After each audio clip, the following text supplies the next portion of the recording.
La révolution se déchaîna.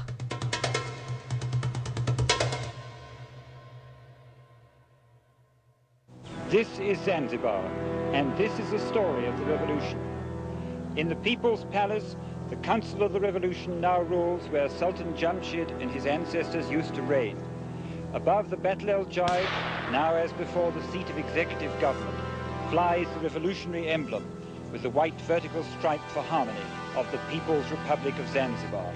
The revolutionaries have put the familiar white sports car of the Sultan Jamshid at our disposal, together with an armed guard. That big yellow building coming up on our left is the former headquarters of the ZNP, the Zanzibar Nationalist Party, the former ruling party, mixed Arab and African, led mostly by Arabs, now overthrown and declared illegal. That's where much of the fighting occurred in the early morning of Sunday, the 12th of January. The essential point to grasp is that there were two revolutionary plots and not one. There may have been more than two, but there were at least two. Plot number one was by the leaders of the Afro-Shirazi party. Probably not Abeid Kurumi, the party president, who is a cautious man. More likely by his deputy, Hanger, who is now vice president of the Republic. This plot was organized by politicians. It was supported by some, at least, of the leading politicians in Tanganyika. It relied on outside assistance and was backed also by some left-wing revolutionary Arabs. It was timed for a week after the actual coup. Plot number two was Okello's. This was exclusively African, had no assistance from the mainland, and although some of the conspirators, including Okello himself, had had minor party office in the Afro-Shirazi party, they included no generally known politicians. Okello did not trust anyone who was not a purebred African or any political leader. He got to hear of the date of plot number one and was pretty certain that the politicians between them would make a mess of it. He therefore struck 1 week in advance of the date of the other plot. Midnight. One of the opposition Afro-Shirazi politicians, now in the cabinet, is woken up in his house. A gun is pointed at his stomach, a bow and arrow at his head. He is told that the revolution is going off in 3 hours' time. He must tell the revolutionaries where they can find people who can work Zanzibar radio. 3 a.m., January the 12th. Okello personally knocked out an African sentry outside the armory at the Ziwani police station with his fist, grabbed the man's rifle in best commando style, then knocked out the next man. Thus, the revolutionaries had guns and ammunition by 3:30 a.m. Virtually the game was over. There was no Zanzibar army and the police was disarmed. European police officers had recently been reduced from 26 to 6. Their chief, Commissioner Sullivan, rallied the remains of his force at the Malindi police station. He had one other European regular officer, 6 specials, and about 80 men. Between them, they had 5 rifles. They broke into a sports store, got 2-2s and shotguns. They let one revolutionary truck get right to the end of this bridge before intercepting it. The revolutionaries fled and the police won 15 more rifles, but they had still no reserve ammunition. The Sultan and his family have plenty of time in which to get away, which they did first on this small yacht and then on that larger one which was wireless back from Tanga. Why didn't the ministers also get onto a boat? No one really knows. They had plenty of opportunity and were urged to do so by their European civil servants.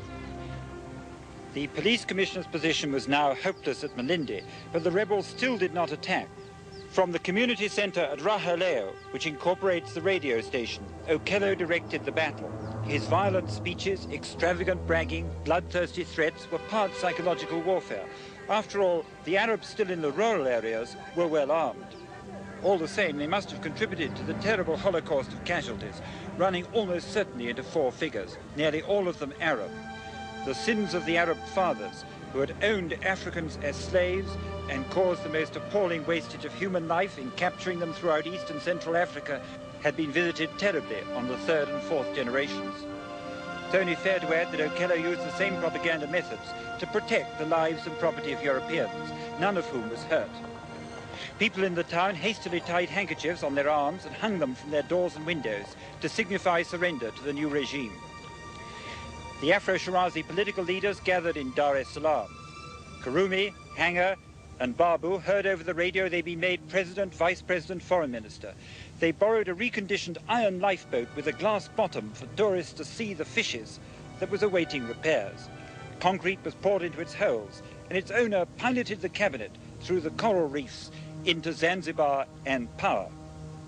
From now on, the story that we tell is one-sided. This is the Council of Revolutionaries. We were not allowed to interview their opponents. They are still in prison.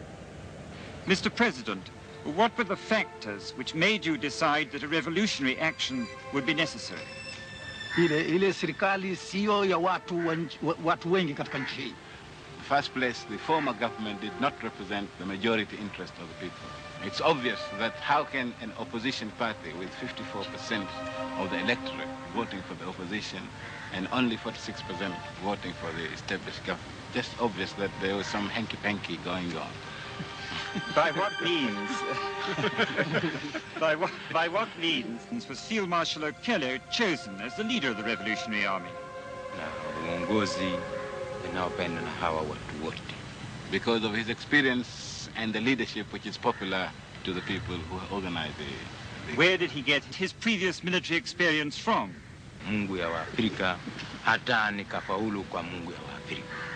He said he was trained here by the God of the Africans, gained experience through the God of Africans, and we succeeded through the God of Africans.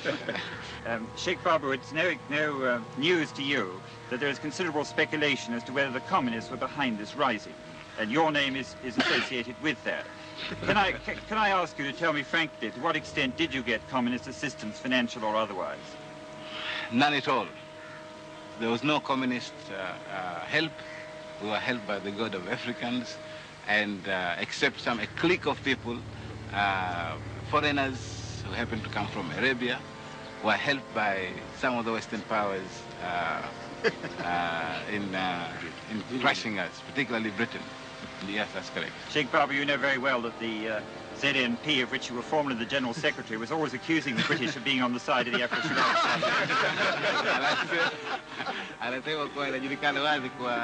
It is fairly well known that that is not true.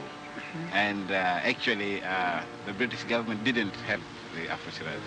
Is it not the case that the ZNP did use to accuse the British government of this? Sasa ananiuliza mimi kwa mimi nilipokuwa ni secretary wa chama cha Hizbu zamani. I think that is correct. That was stated. That's politics.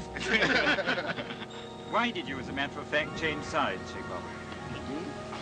I was attracted by the ZNP with its program, which I thought was for the good of the whole entire people of the country. But when I realized that this program was never intended to be put in practice, and instead they put me in prison, so I decided that this was not an honest party, and decided to be on the side of the angels.